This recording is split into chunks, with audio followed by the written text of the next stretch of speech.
আপুনি NEET exam নিদিয়াকৈ নাইবা নিট এক্সামত কোৱালিফাই নকৰাকৈ ডক্টৰ হ'ব বিচাৰিছে নেকি?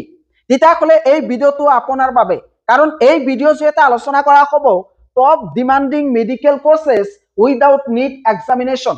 বহুতো ছাত্ৰ ছাত্ৰীয়ে নিট এক্সামত কোৱালিফাই হ'ব নোৱাৰে, নাইবা কিছু সংখ্যক ছাত্ৰ ছাত্ৰীয়ে নিট এক্সাম দিব নিবিচাৰে, কিন্তু তেওঁলোকৰ মনত ইচ্ছা থাকে যে মেডিকেল কোৰ্চ এটাত পঢ়িব পাৰিলে তোমালোকে নিট এক্সাম নিদিয়াকৈ নাইবা নিট এক্সামত কোৱালিফাই নকৰাকৈ কেইটামান মেডিকেল কোৰ্চত এডমিশ্যন ল'ব পাৰিবা, যিকেইটা কোৰ্চৰ বৰ্তমান সময়ত বহুত ডিমাণ্ড আছে।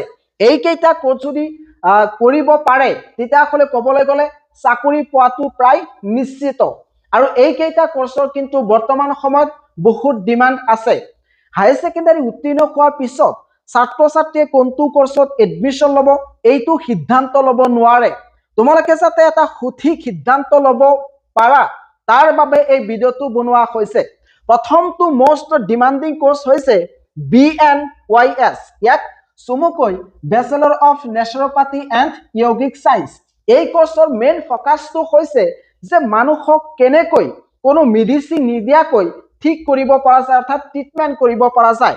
ইয়াতে নেচাৰৰ ওপৰত বেছিকৈ ফকাছ কৰা হয় আৰু য়োগিক সায়েন্সৰ ওপৰত কিন্তু বেছিকৈ ফকাছ কৰা হয়, যাতে পেচেণ্টক কোনো ধৰণৰ মেডিচিন নিদিয়াকৈ নেচাৰেল পদ্ধতিৰ জৰিয়তে ঠিক কৰিব পৰা যায়। এই কোৰ্চৰ ডিউৰেশ্যন হৈছে 5.5 ইয়াৰ্ছ, অৰ্থাৎ 5 বছৰ 6 মাহ লাগিব এই কোৰ্চটো কমপ্লিট কৰোঁতে।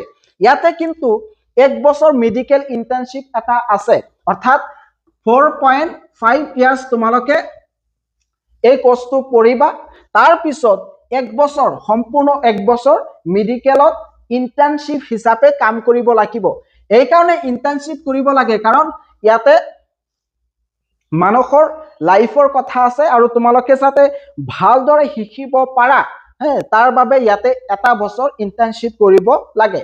আন এটা হৈছে 2 নম্বৰ ফাৰ্মাচী, ইয়াক ডক্টৰ অফ ফাৰ্মাচী বুলি কোৱা হয়। এই কোৰ্চটো হৈছে 6 বছৰীয়া এটা কোৰ্চ। এই কোৰ্চ কমপ্লিট কৰাৰ পিছত তোমালোকে নামৰ আগত ডক্টৰ লিখিব পাৰিবা, অৰ্থাৎ ডক্টৰ যিদৰে ডক্টৰসকলে MBBS পাছ কৰাৰ পিছত ডক্টৰ লিখে, সেইদৰে তোমালোকে এই ফাৰ্মাচী উত্তীৰ্ণ হোৱাৰ পিছত ডক্টৰ কিন্তু লিখিব পাৰিবা। এই কোৰ্চ কৰাৰ পিছত তোমালোকৰ মেইন ফকাছটো হ'ব যে যিসকল ডক্টৰ থাকে MBBS কৰা ডক্টৰ, তেওঁলোকক হেল্প কৰা, তেওঁলোকে যি যি কাম কৰিব তেওঁলোকৰ লগত থকা, তেওঁলোকক এটা এছিষ্টেণ্ট প্ৰভাইড কৰা। তাৰ পিছৰ কোৰ্চটো হৈছে BSc AT and OT। AT মানে কি আৰু OT মানে কি? AT মানে হৈছে এনেস্থেচিয়া টেকনলজি, অপাৰেশ্যন থিয়েটাৰ টেকনলজি। যেতিয়া সাৰ্জাৰী এটা কৰা হয়, এটা সাৰ্জাৰী কৰোঁতে 2-3 ঘণ্টা 8 ঘণ্টা 10 ঘণ্টা লাগি যায়। সেই সাৰ্জাৰী কৰা সময়ত যি এছিষ্টেণ্ট থাকে সেই এছিষ্টেণ্টবোৰে কিন্তু হৈছে এই BSc AT OT কৰা ছাত্ৰ ছাত্ৰী, যে সাৰ্জাৰী কৰা সময়ত যাতে কোনো ধৰণৰ প্ৰব্লেমৰ সৃষ্টি নহয়, সাৰ্জাৰী যাতে এটা স্মুথভাৱে কৰিব পাৰে, ডক্টৰসকলক যাতে সহায় কৰিব পাৰে, তাৰ কামটো কিন্তু এই BSc OT নাইবা AT কৰা ছাত্ৰ ছাত্ৰীয়ে কৰে। তাৰ পিছতো হৈছে 4 নম্বৰটো হৈছে BSc কাৰ্ডিঅ'ভাস্কুলাৰ টেকনলজি। কাৰ্ডিঅ' মানে হৈছে হাৰ্ট, কাৰ্ডিঅ' মানে হৈছে হাৰ্ট, আৰু ভাস্কুলাৰ মানে হৈছে ব্লাড ভেছেল। কি? Blood vessel. ইয়াৰ কামটো হৈছে যে হাৰ্টত নাইবা ব্লাড ভেছেলত কিবা প্ৰব্লেম হৈছে নেকি সেইটো ডায়াগনচিছ কৰা আৰু তাক ট্ৰিটমেণ্ট কৰা। এইসকল ছাত্ৰ ছাত্ৰী হৈছে এইটো কাম, যে ECG কৰা কামটো তেওঁলোকে কৰে, নাইবা ব্লাডত নাইবা হাৰ্টত কিবা প্ৰব্লেম হৈছে নেকি সেইটো কিন্তু এইসকল ছাত্ৰ ছাত্ৰীয়ে ডায়াগনচিছ কৰে আৰু ডক্টৰসকলক সহায় কৰে। এক প্ৰকাৰে ক'বলৈ গ'লে এইসকলো কিন্তু ডক্টৰৰ এটা ভাল ৰোল প্লে কৰে। 5 নম্বৰটো হৈছে বেচেলৰ অফ অপটমেট্ৰি। অপটমেট্ৰি হৈছে তোমাৰ চকু, কি? আইজ। যে চকুত কিবা প্ৰব্লেম হৈছে নেকি সেইটো তেওঁলোকে ডায়াগনচিছ কৰে আৰু ট্ৰিটমেণ্টৰ কাৰণে কিন্তু সহায় কৰে। 6 নম্বৰটো হৈছে বেচেলৰ অফ ফিজিঅ'থেৰাপি। তোমালোকে নিশ্চয় ফিজিঅ'থেৰাপি এই নামটো শুনিছা। এই কোৰ্চৰ কিন্তু ডিউৰেশ্যন হৈছে তোমাৰ 4.5 ইয়াৰ্ছ আৰু ইয়াতে 6 মাহৰ ইণ্টাৰ্ণশ্বিপ থাকে। ফিজিঅ'থেৰাপি ইয়াৰ কামটো হৈছে যে শৰীৰত কিবা পেইন আছে নেকি, কি?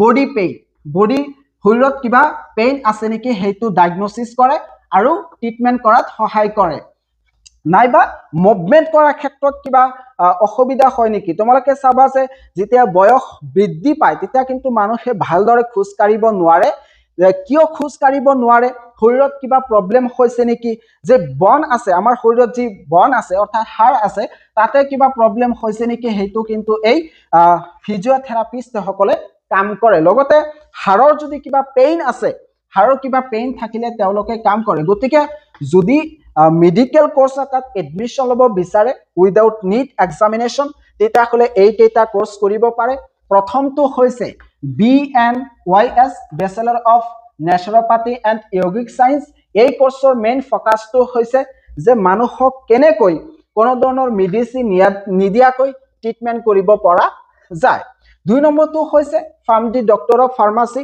এই কোৰ্সৰ ডিউৰেশন হৈছে 6 বছৰ ইয়াতে 1 বছৰ মেডিকেল ইন্টাৰ্নশিপ এটা থাকে এই কোৰ্স কমপ্লিট কৰাৰ পিছত শিক্ষাৰ্থীসকলে নামৰ আগত ডক্টৰ লিখিব পাৰে আৰু এই কোৰ্স কমপ্লিট কৰিলে তেওঁলোকে এক প্ৰকাৰে ডক্টৰ হিচাপে প্ৰায় কাম কৰিব পাৰে একেবাৰে ডক্টৰ নহয় কিন্তু ডক্টৰে যিদৰে কাম কৰে সেই কামটো তেওঁলোকে কৰিব পাৰে 3 নম্বৰটো আছিল BSc ATOT অৰ্থাৎ Anesthesia Technology Operation Theater এটা অপাৰেশন নাইবা সাৰ্জাৰি কৰাৰ সময়ত যিসকল মানুহে ডক্টৰক সহায় কৰে তেওঁলোকে কিন্তু হৈছে এই BSc ATOT কৰাৰ ছাত্ৰ ছাত্ৰী 4 নম্বৰটো হৈছে BSc Cardiovascular Technology যদি হাৰ্টত নাইবা ব্লাড ভেসেলত কিবা প্ৰবলেম হৈছে তেতিয়া হলে এই সকল ছাত্ৰ ছাত্ৰীয়ে চিনাক্ত কৰিব আৰু তাক কেনেকৈ ট্ৰিটমেন্ট কৰিব পৰা যায় তাৰ কাৰণে তেওঁলোকে সহায় কৰিব 5 নম্বৰটো হৈছে Bachelor of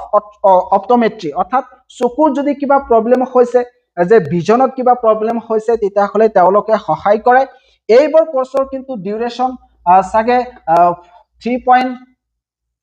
3.4 ইয়াৰ্স তাৰ পিছতো হৈছে 6 নম্বৰ Bachelor of Physiotherapy এই কোৰ্সৰ মেইন ফোকাসটো হৈছে যে বডি পেইনক কেনেদৰে ট্ৰিটমেন্ট কৰিব পৰা যায় মুভমেন্ট কৰাৰ ক্ষেত্ৰত যদি কিবা প্ৰবলেম হৈছে তেতিয়া হলে কেনেকৈ ঠিক কৰিব পৰা যায় বনত যদি কিবা প্ৰবলেম হৈছে তেতিয়া হলে কেনেদৰে ঠিক কৰিব পৰা যায় তাক ডায়াগনোসিস আৰু ট্ৰিটমেন্ট কৰাৰ মেইন কামটো হৈছে এই Bachelor of Physiotherapy কৰা ছাত্ৰ ছাত্ৰী এই ভিডিওটো সকলে শেয়াৰ কৰিব এই ভিডিওটো সেভ কৰি ৰাখিব কাৰণ ইয়াতে ইনফৰমেটিভ কেইটামান কোৰ্সৰ বিষয়ে আলোচনা কৰা হৈছে তোমালোকে যাতে পিছলৈ এই কেইটা কোৰ্স পাহৰি নোযোৱা তাৰ কাৰণে এই ভিডিওটো সেভ কৰি ৰাখিবা